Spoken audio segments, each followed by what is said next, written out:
Pronto, já estávamos com um probleminha técnico aqui, mas já solucionamos. A onda mental do magnetizado, reeducada para extirpação da moléstia anteriormente apresentada, terá tendido ao restabelecimento da região em desequilíbrio, mostrando-se agora sadia e harmônica para os serviços da troca na hipnose do continuismo de contato. Voltando-se diariamente para o magnetizador, que a seu turno diariamente a influencia e devidamente ajustada ao cérebro em que se apoia do ponto de vista da resistência do campo, passará a refletir a onda mental da vontade, a que livremente se submete, absorvendo as inclinações e desígnios. A partir do momento em que vai gerando com naturalidade esse convívio magnetizador e magnetizado, vai se tornando muito mais profunda a entrega. Ele consegue um resultado muito maior, a ponto de adentrar o inconsciente do paciente. E aí a gente vê o circuito mediúnico não é diferente. Imaginemos o circuito mediúnico de Chico Xavier com Emmanuel.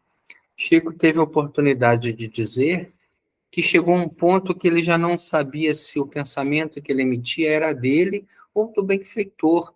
Tamanha era a conexão.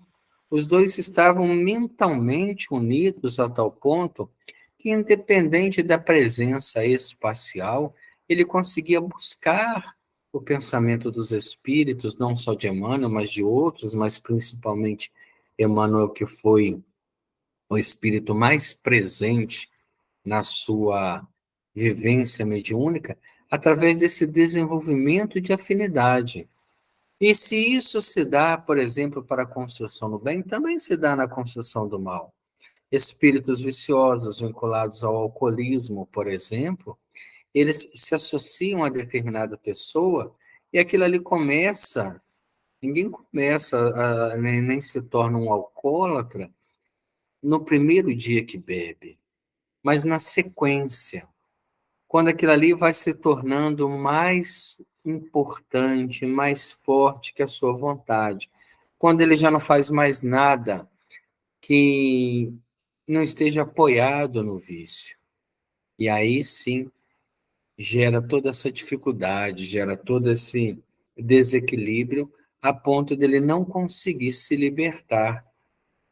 Aquela vinculação tornou-se profunda. Ele precisa, às vezes, da intervenção de instituições, de trabalhos de ordem espiritual, de trabalho íntimo, de força de vontade, de terapia ocupacional, para romper aquele elo, para mudar aquele processo de sintonia. Imaginemos uma pessoa que tenha o problema do alcoolismo e tenha bebidas alcoólicas em casa. Ela vai estar sempre, né, de frente com aquela proposta que ela quer se libertar, não conseguindo se libertar, o que é algo assim profundamente complicado para ela. Então, quanto mais ela se distanciar do ambiente, distanciar da visão, né, da bebida, ela vai se reforçando para conseguir se libertar do alcoolismo. Verificam-se aí os mais avançados processos de telementação, inclusive o desdobramento controlado pelo qual o passivo ausente do corpo físico, sob a indução preponderante do hipnotizador, apenas verá e ouvirá de acordo com a orientação particular a que se sujeita. Então chega um ponto que mesmo desdobrado do corpo físico, ele só vai ver e ouvir aquilo que o magnetizador, que o hipnotizador estará determinando. O que também é preocupante no processo, por exemplo, da obsessão, porque ele só vai ver e ouvir aquilo que está sendo sugerido. Nem sempre é a verdade. Às vezes eles desenham um quadro para ele e ele acredita naquele quadro.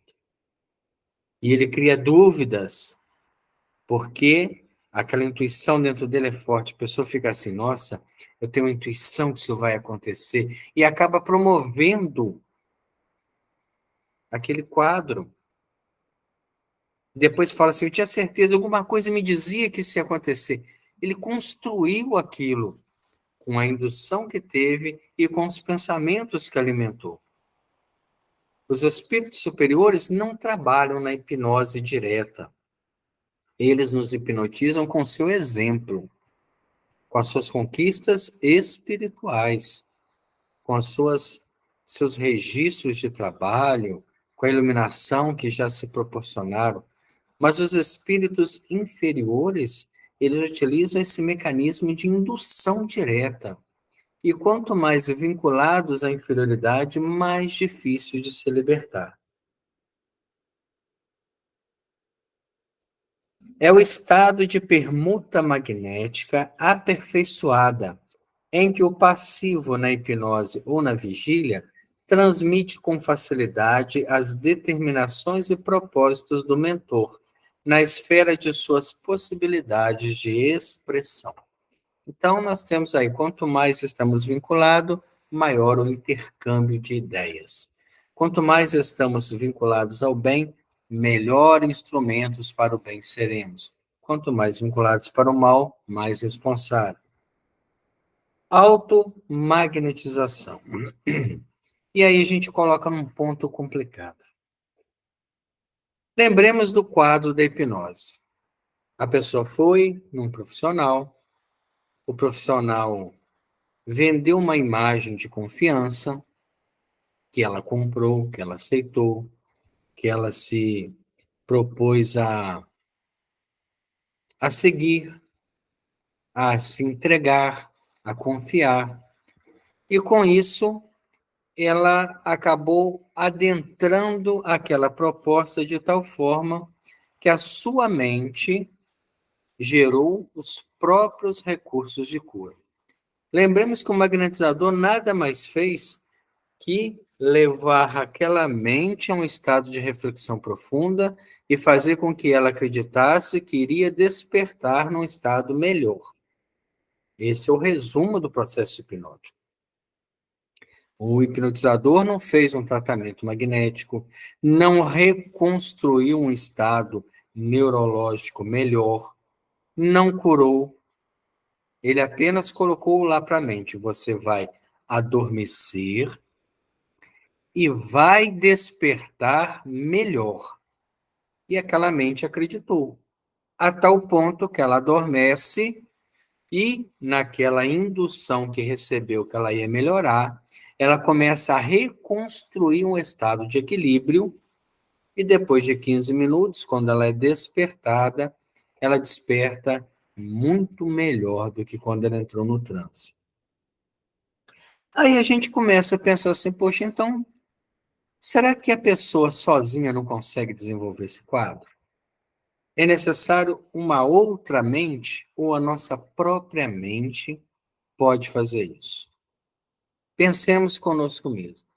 Quando nós estamos com um pensamento voltado para a doença, e você começa a alimentar aquele processo, eu estou doente, eu estou limitado, eu estou com dor, eu estou com dificuldade, eu posso até estar sendo sugerido, mas a minha mente começa a gerar essa proposta. E gerando essa proposta, automaticamente ela começa a somatizar esta energia, porque ela cria uma energia que é absorvida, que vai fazendo uma biotransformação, tanto do campo do perispírito como do campo fisiológico, e aos poucos ela começa a construir o pensamento gerado. É isso que ele está falando para nós aqui nesse processo. Automagnetização. Ainda há que apreciar uma ocorrência importante. Se o hipnotizador não mais tem contato com o passivo, e se o passivo prossegue interessado no progresso de suas conquistas espirituais, este consegue, à custa de esforço, por intermédio da profunda concentração das energias mentais, na lembrança dos fenômenos a que se consagrou junto ao hipnotizador, cair em hipnose ou letargia, catalepsia ou sonambulismo, ainda pelo reflexo condicionado igualmente específico. Lembremos que o hipnotizador criou um reflexo condicionado, um reflexo novo. Você vai adormecer e acordar bem, esse é um reflexo. E agora ele sabendo que é possível, que ele conseguiu isso através de um processo hipnótico, naturalmente ele consegue através de uma profunda concentração mental, de uma meditação, aonde ele vai buscar energia para a sua vida. Então ele fala: poxa, eu sou uma pessoa que tem uma limitação orgânica, eu vou buscar o equilíbrio através da minha mente. É possível? É. Eu acredito nisso? Nem sempre. Nós temos, por exemplo, um relato de Divaldo Franco a respeito da saúde de Nilson. Nilson desencarnou em 2013. Mas antes disso, ele teve um câncer de próstata e esse câncer estava consumindo a sua saúde. Fez vários tratamentos até que chegou aquele ponto, né, onde já não tinha mais o que fazer e os médicos têm aquela data, né, limite para a vida de 6 meses e disseram que ele tinha em torno aí de 3 a 6 meses de vida, porque o câncer já havia alcançado um estado muito grande, já não havia mais resposta para os tratamentos químicos. Então, o Divaldo, conversando com isso, ele narra isso numa palestra, disse: olha, a gente tem agora apenas um recurso, que é o recurso da prece, que é o recurso da mentalização. Nós vamos todos os dias tirar um momento antes de dormir e fazer uma mentalização. Imaginar uma energia curativa que adentre o chácara coronário, que vai passando por todas as células e tecidos, que alcance as células cancerígenas e que façam com que elas recrudesçam, que elas vão diminuindo, que elas vão retornando às suas funções normais, eliminando as células doentes, até que você alcance o bem-estar. E começaram com muita disciplina, de horário, de postura, de dedicação, de firmeza, de fé, de confiança, a tal ponto que aquele tumor que já não tinha mais o que fazer, começou a ser bombardeado pela mente buscando o equilíbrio. E foi recrudescendo a tal ponto que desapareceu por completo. Aí a gente vai falar assim: ah, mas é um mérito do trabalho, é um médium de cura. Toda cura é uma autocura. Se a mente de Nilson naquele momento não acreditasse naquela proposta, não tinha alcançado. Ele comprou aquela ideia. E à medida que ia fazendo aquela meditação direcionada pelo companheiro, a sua mente foi gerando nele aglutininas vivas de saúde que combateram aquele tumor. Nós temos, por exemplo, o efeito placebo na ciência de medicamentos que são ingeridos sem o princípio ativo e que alcançam o mesmo objetivo, porque a pessoa acredita que está tomando o medicamento. Ela não sabe que naquela cápsula não tem o princípio ativo e sim apenas um excipiente. E por acreditar, o organismo reage da mesma forma, como se ela estivesse tomando o princípio ativo.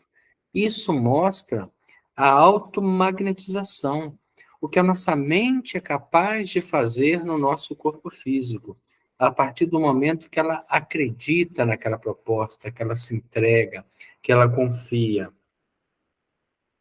Ainda pelo reflexo condicionado igualmente específico, afastando-se do envoltório carnal em plena consciência, para entrar em contato com as entidades encarnadas ou desencarnadas de sua condição, ou para provocar por si mesmo certa categoria de fenômenos físicos mediante a aplicação de energia acumulada, com que se explicam as ocorrências do faquirismo oriental, as quais a própria vontade do operador, parcial ou integral separado do corpo somático, exerce determinada ação sobre as células físicas e extrafísicas, estabelecendo acontecimentos inabituais para o mundo rotineiro dos 5 sentidos. Então, o que ele termina esse capítulo falando para nós? Olha, a nossa mente ela é tão capaz, ela tem tanto recurso que a gente desconhece, e a gente está muito agarrado em resolver problemas do que em procurar soluções. Quando ele cita o faquirismo oriental, né, a gente lembra daqueles faquis que dormem, né, deitam em cima dos pregos, andam em cima das brasas, sem se queimarem. Eles fazem uma concentração, uma preparação, e o corpo desenvolve uma resistência que, mesmo com aquela agressão ali, eles não se ferem. Claro que isso se dá depois de muito tempo, que vai desenvolvendo, mas é o poder mental. E esse mesmo poder mental pode fazer curas que são inabituais para a ciência. Nós estamos acostumados a sentir uma dor, toma um remédio para combater a sensação da dor. Eu vou lá, tomo um remédio, engano o corpo, tira a dor, eu acho que eu estou bem, e daqui a pouco a dor desaparece. Mas eu não combati a dor, eu combati um efeito. Eu combati aquilo que eu estava sentindo, não aquilo que gerou. Há outras propostas muito mais completas no campo da ciência médica que envolvem essas particularidades. Mas a nossa mente, ela é capaz de curar-se a partir do momento que a ordem mental do espírito determina um estado mental saudável. O corpo é são porque a mente é sã, e não o contrário. A mente é o foco criativo, é o princípio que foi criado por Deus com a possibilidade também de formar algo, de criar, de gerar recursos, de atrair recursos. Mas para isso eu preciso acreditar, desenvolver esse poder que nós temos. Por que os doentes eram curados? Porque ficavam à sombra de Pedro e João. Só da sombra passar, eles tinham tanta fé. Eles acreditavam tanto que aqueles homens eram santos, porque viveram diante de Jesus, viveram junto de Jesus, então eles eram santos. A sombra dele passando por mim me curava. O estado de graça que eu me tornava, a minha mente gerava em mim recursos de cura. Quantas vezes Jesus disse: a tua fé te curou? Que fé é essa? Nós precisávamos apenas de algo que nos despertasse. O poder estava em nós. Só que nós preferimos acreditar na doença, na dificuldade, na limitação, na morte. E caminhamos para a morte todos os dias a partir do nascimento. Então, qualquer coisa que sente, isso é da idade, é porque eu tenho essa dificuldade, essa limitação, e vamos fazendo um relatório negativo, bombardeando as estruturas perispirituais que aos poucos vão somatizando. Claro que é uma mudança muito profunda. Nós precisamos ainda dos interventores, que são os médicos, que são os profissionais no campo da saúde física, da saúde mental, e também no campo magnético, dos passes, que nada mais são do que indutores para que a gente alcance um estado mental. Mas quando eu tiver essa consciência, que eu preciso criar um reflexo novo, e que eu vou para a sala de passe, e naquele momento eu me entrego de fé, de renovação, a tal ponto que eu alcance o estado de graça, com certeza. Não há limitação alguma que resista a uma mente equilibrada. Daí a importância do nosso pensamento. O nosso pensamento é a expressão da nossa mente. Uma vez estando ele desequilibrado, gerará energias desequilibradas que vai nos formatar um estado de saúde inferior. Ao passo que caberia a cada um de nós construir um estado melhor a partir do seu despertamento espiritual. Assim, nós concluímos esse capítulo 14 do reflexo condicionado dentro da hipnose. E começamos o capítulo 15. O capítulo 15, ele faz uma comparação interessante. Ele vai falar das cargas elétricas e das cargas mentais. Lembremos que todo pensamento é uma movimentação da energia. A energia está num estado latente.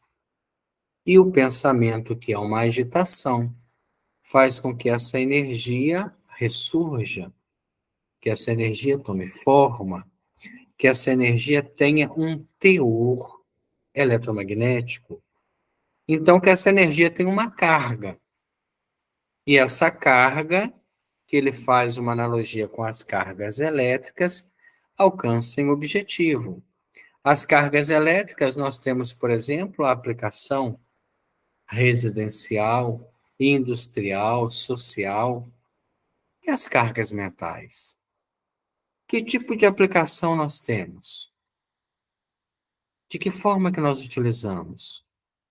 Para onde estamos direcionando essas cargas?